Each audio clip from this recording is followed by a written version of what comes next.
வணக்கம் விவஸ். இன்றைக்கி நம்ம அமிர்தம் அம்மாள் சேனலில் நல்ல ஹெல்த்தியான வாழைப்பூ பொரியல் தான் பார்க்க போகிறோம். இந்த வாழைப்பூ பொரியல் சாப்பிட்றதுனால நம்ம உடலுக்கு எவ்வளவு நன்மை இருக்குது என்னங்கிறத நம்ம பார்க்க போகிறோம். நீங்கள் வீடியோவை கடைசி வரைக்கும் பாருங்கள். இந்த வாழைப்பூவை எப்படி சுத்தம் பண்ணுறதையும் பார்க்க போகிறோம். இப்போ வாழைப்பூவை வாழைப்பூவில் இருக்க ஒவ்வொரு இதுலையும் எடுத்து அந்த பூவெல்லாம் தனித்தனியாக நம்ம எடுத்துடலாம். ஒவ்வொரு பூவில் இருக்க அந்த நரம்பை எடுத்துடணும். அதில் அந்த நரம்போட வெங்காயத்துளி மாதிரி ஒன்று இருக்கும். அதையும் நம்ம நீக்கிட்டோம்னா பூவில் கசப்புத்தன்மை இருக்காது.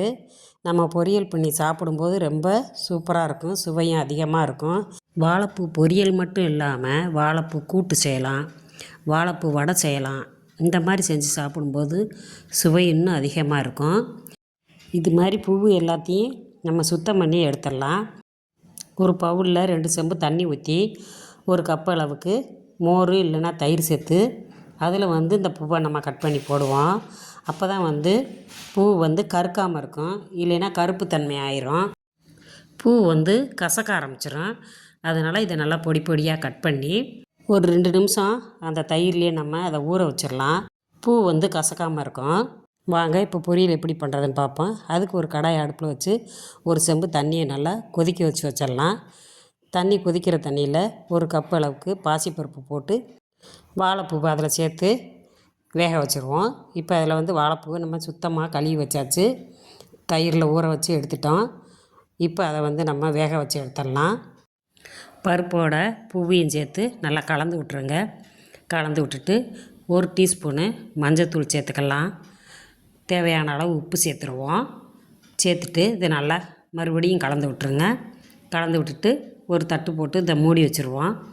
ஒரு 3 நிமிஷம் வேக வச்சுருங்க. 3 நிமிஷத்துலேயே நல்லா வெந்துடும். இப்போ நல்லா வெந்து வந்துருச்சு. இப்போ நம்ம இதை இறக்கிட்டு, இந்த பூவோட மருத்துவ குணம் என்னன்னா, இந்த பூ சாப்பிட்றதுனால நம்மளுக்கு நிறைய நன்மை இருக்குது. வீடியோ கடைசியில் நான் அதை சொல்கிறேன். இப்போ ஒரு கடாயை அடுப்பில் வச்சு கடாய் நல்லா சூடானோன்னே ஒரு 3 ஸ்பூன் எண்ணெய் சேர்த்து 1 ஸ்பூன் கடுகு சேர்த்துக்கலாம். ஒரு கொத்து கருவேப்பிலை சேர்த்துக்கோங்க. நல்லா பொடியாக கட் பண்ண ஒரு 3 பச்சை மிளகா சேர்த்துருக்கேன். சின்ன வெங்காயம் பொடியாக கட் பண்ணது ஒரு 1/4 கப்பு சேர்த்துக்கலாம். சின்ன வெங்காயம் சேர்த்து செய்யும்போது நல்லா வாசமாகவும் இருக்கும், சாப்பிட்றதுக்கு நல்லா டேஸ்டியாகவும் இருக்கும். இதை நல்லா இந்த மாதிரி பொன் வறுவலாக வறுத்துருங்க. கண்ணாடி பதத்துக்கு வர்ற வரைக்கும் வெங்காயத்தை நல்லா வதக்கிடணும். இப்போ இந்த பூவோட மருத்துவ குணம் என்னங்கிறத நான் சொல்கிறேன்.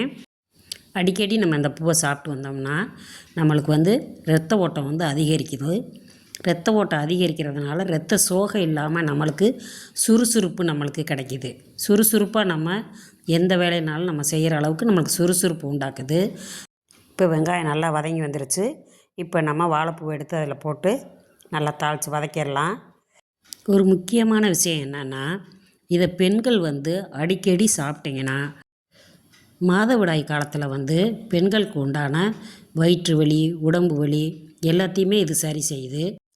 அது மட்டும் இல்லாமல் பெண்களுக்கு கர்ப்பப்பை நல்லா பலப்படுறதுக்கும் இந்த வாழைப்பூ நம்மளுக்கு உதவியாக இருக்குது. இப்படியாப்பட்ட ஒரு மருத்துவ குணமுள்ள வாழைப்பூவை நீங்கள் அடிக்கடி செஞ்சு சாப்பிட்டு பாருங்கள்.